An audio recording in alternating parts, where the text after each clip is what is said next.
হাতে যেদিন একদমই সময় থাকে না সেদিন ব্রেকফাস্ট আর বাচ্চার টিফিনের জন্য আমি এই নাস্তাটি ঝটপট বানিয়ে নিই। এটা কিন্তু খেতে দুর্দান্ত মজা হয়। খুবই হেলদি একটা নাস্তা, যেটা খুবই অল্প সময়ে আপনি বানিয়ে নিতে পারবেন। মজার এই নাস্তাটি বানানোও কিন্তু খুবই ইজি। প্রথমে আমি গ্রেটারে কিছু আলু কেটে নিয়েছি কুচি কুচি করে, সেটা পানি দিয়ে ভালো করে ধুয়েও নিয়েছি। এখন এই আলুটা আমি লবণ পানিতে সিদ্ধ করে নিব। আলুটা কিন্তু খুব বেশি সিদ্ধ করতে হবে না, জাস্ট যখনই দেখবেন আলুটা চাপ দিলে ভেঙে যাচ্ছে, অর্ধেক সিদ্ধ হয়ে গেছে, তখন এটাকে নামিয়ে নিব। ফুটন্ত পানিতে এটা 3 মিনিট জাল করে নিলেই হয়ে যাবে। তো আপনাদের হাতে যখন একদমই সময় থাকবে না, তখন কিন্তু আপনারাও চাইলে এই ধরনের একটা নাস্তা বানিয়ে নিতে পারবেন। এখন আলুগুলো আমি পানি থেকে উঠিয়ে নিচ্ছি। আচ্ছা, আজকের এই ভিডিওটি যারা যেখান থেকে দেখছেন আপনারা কমেন্ট করে জানাবেন কোথা থেকে দেখছেন, এবং আমার ভিডিওগুলো কেমন লাগে সেটাও কিন্তু জানাতে ভুলবেন না। আলুটা আমি পানি থেকে উঠিয়ে নিয়ে এখন অ্যাড করব কিছু ইনগ্রিডিয়েন্ট। প্রথমেই দিয়ে দিচ্ছি লবণ স্বাদ মতো, হাফ টিস্পুন মরিচ গুঁড়া দিয়েছি, 2 টেবিল চামচ দিয়ে দিলাম কর্নফ্লাওয়ার, আর 2 টেবিল চামচ দিয়ে দিচ্ছি এখানে চালের গুঁড়া। হাতের কাছে যদি চালের গুঁড়া না থাকে সেক্ষেত্রে কিন্তু আপনারা 4 টেবিল চামচ কর্নফ্লাওয়ারও দিতে পারবেন, কিংবা শুধু চালের গুঁড়া দিয়েও করতে পারবেন, কিন্তু কর্নফ্লাওয়ারটা দিলে একটু ক্রিস্পি হয়।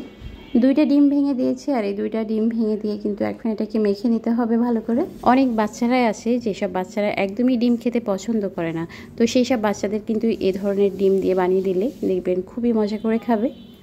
আমি নিজেও কিন্তু আমার বাচ্চাদেরকে এভাবে খাওয়াই। সব দিন কিন্তু বাচ্চারা ডিম খেতে পছন্দ করে না, আর যেদিন খেতে পছন্দ করে না সেদিন কিন্তু আমি এইভাবে করে দিই, এবং সাথে একটু টমেটো সস দিয়ে দিই।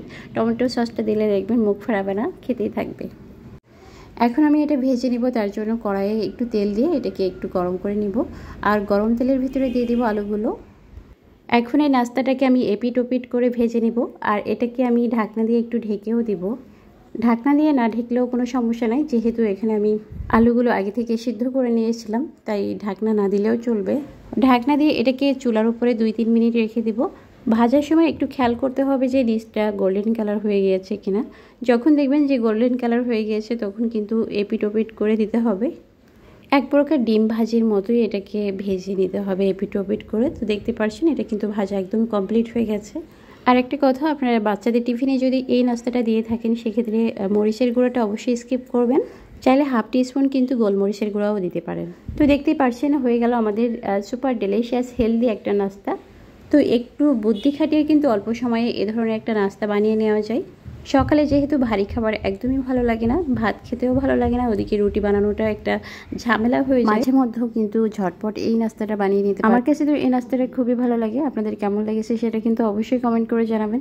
ভালো লাগলে কিন্তু অবশ্যই বানিয়ে নিতে পারবেন, কারণ এতটাই সহজ যে কেউ বানাতে পারবেন। আজকে ভিডিওটি ভালো লাগলে অবশ্যই শেয়ার করে রাখবেন, যখন টাইম পাবেন তখনই বানিয়ে নেবেন। আর ভিডিওটা শেয়ার করে রাখলে আপনার ফ্রেন্ডস ফ্যামিলি সবাই কিন্তু দেখতে পাবে। বিদায় নিচ্ছি, সবাই ভালো থাকুন, আল্লাহ হাফেজ, আসসালামু আলাইকুম।